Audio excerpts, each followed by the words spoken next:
The day started with a reflection on three critical practices from the past: Großstadtpädagogik, the experiences in Great Britain, and finally the experience of the citizen school project. And while I was following the presentation, I thought, if there is a link between this situation of emergency and the possibility to develop a politics of hope. So I would like to come back to this politics of hope, because I think the way we interpret it and the way we re-articulate it depends very much on the assumption which is the departure point. And I would like to ask Carmen, which is the departure point in German society she's describing when mentioning what can get wrong in these collaborations. And I would also like Arjun to describe the point of departure of these approaches. Yeah, please. Well, I hope that I understood your question right, because I really had like acoustic problems in the beginning. But I will just start to talk, and then you can interrupt me if you think that I didn't grasp the question. Yeah.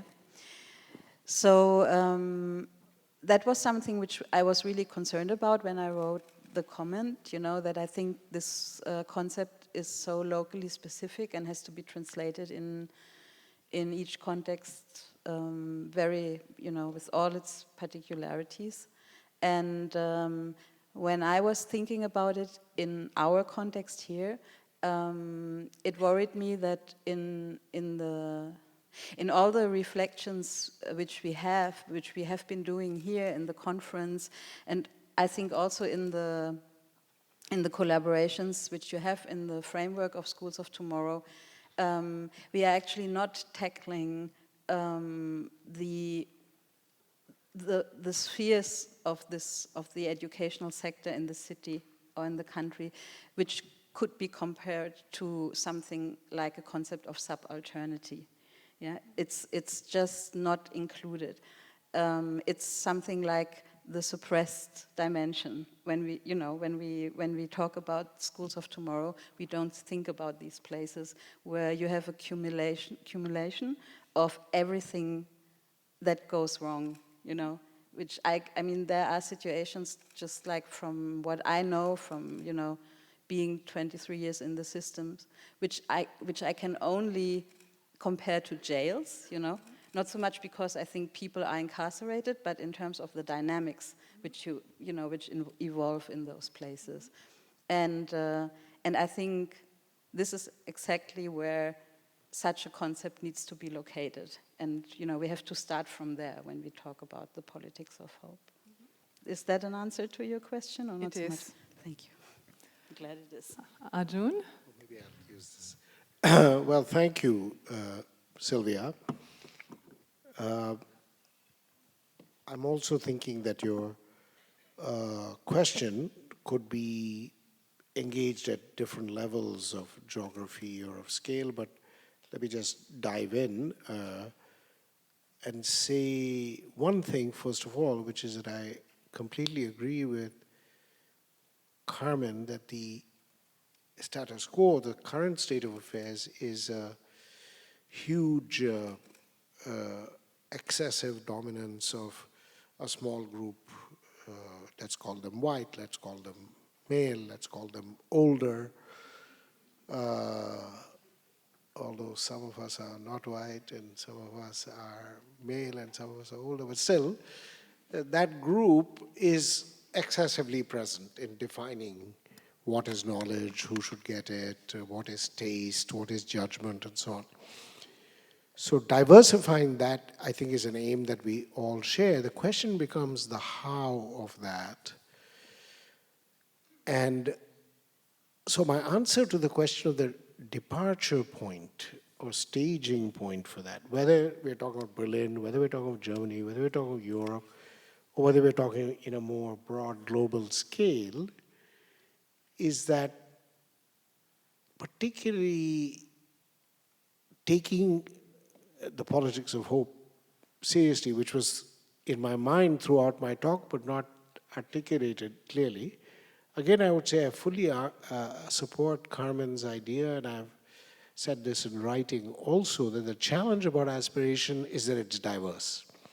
Some people want more wealth, some people want more health, some people want more friendship, it's culture, and not just some people, but some whole societies are organized around different ideas of a good life. That's both a research problem and a practical problem. You can't assume that everybody wants what I want, so let me help them get to be like me. That is an older model.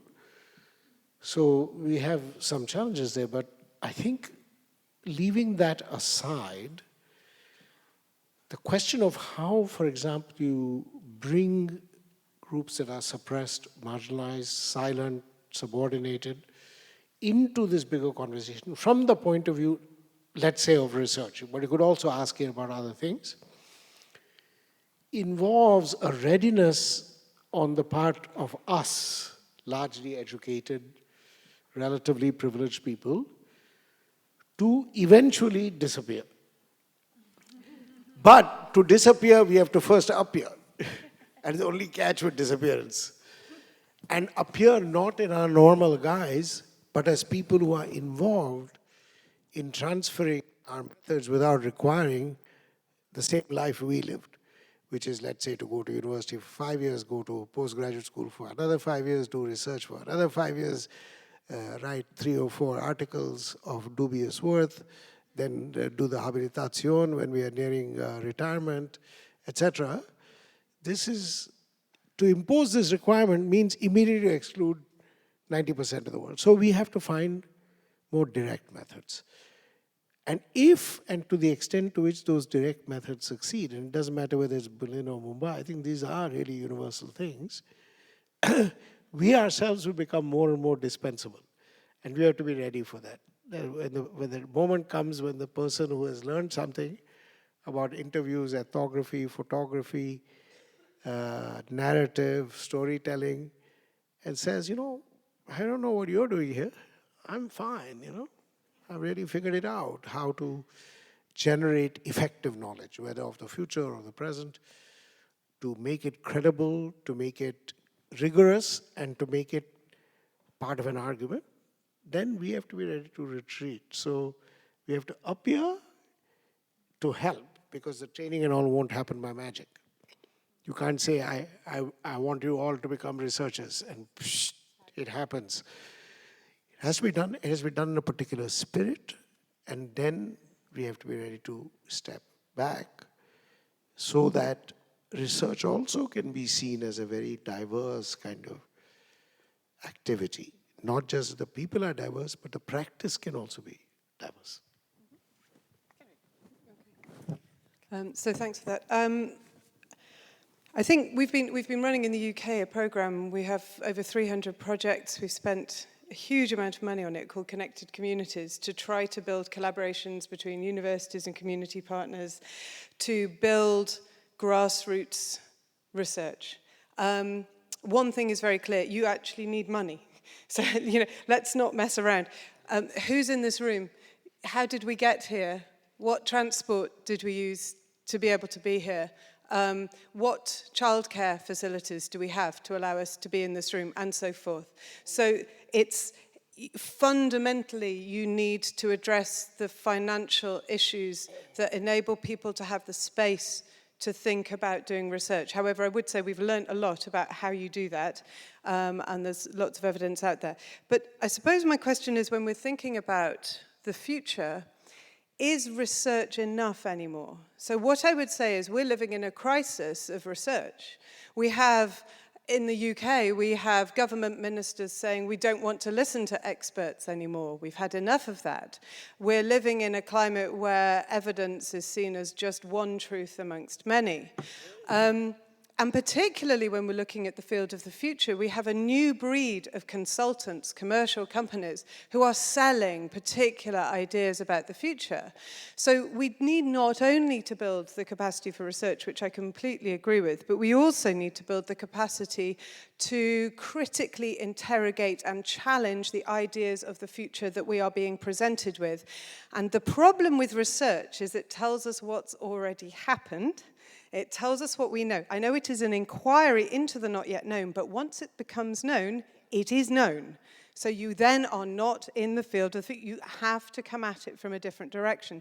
So we need to build and democratize in all the critical ways that we're talking about the capacity not just to aspire, not just to conduct research, but to produce rigorous ways of thinking about the future, contesting the assumptions that are being made about it, contesting the visions that are being put forward, and being able to generate alternative visions.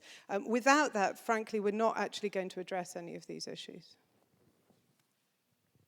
Gert, would you like to comment on this topic? I can. Maybe a few observations. In terms of where we are in relation to who we are not, I think what I hear is an idea of empowerment. We have something that other people have not, and our duty is to give that to them. The problem I have with empowerment as an educational strategy is that the power that is available is power within a particular field. And if you do empowerment, in a sense, you accept the parameters of the field. That's why I find it valuable just to have two words to make a distinction between empowerment and emancipation. And for me, emancipation always also raises questions about what is actually the field that gives some think power and gives someone power. And for me, that's a different educational dynamic even. And that's why I'm concerned about research. So I would actually say the real issue is about the right to know. And for me, the global research industry is challenging that right by saying, well, only if you have research. It's destroying education by saying only if you have evidence from large-scale randomized controlled trials, then you are allowed to speak. And that's it. I think it's undermining the teaching profession. It's undermining, I would say, the connection between education and democracy.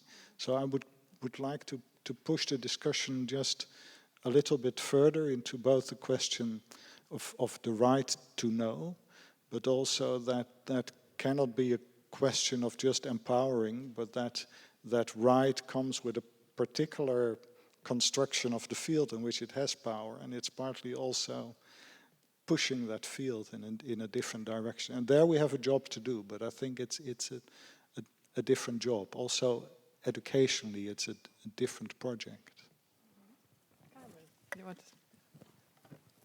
When I listened to your talk, and I also read the chapter of the book of 2013, I was thinking about all the efforts which have been made since the 1960s under the umbrella term of participatory research, action research. So there is quite a long history of this kind of engagement. And as we, at least here on this side of the table, might all know, it has been going in very different directions. So my concern when I think about the right to know or the right to research is rather that still we have to have debates on the horizon, you know, because you can do participatory action research for the most repressive and most reactionary means. Yeah, you can teach people to research, you know. I don't have to repeat that, I guess. So, you know, there are some challenges connected to the right to know, the right to research, which are of an ideological nature, I would say, you know, yeah, very like foundational questions.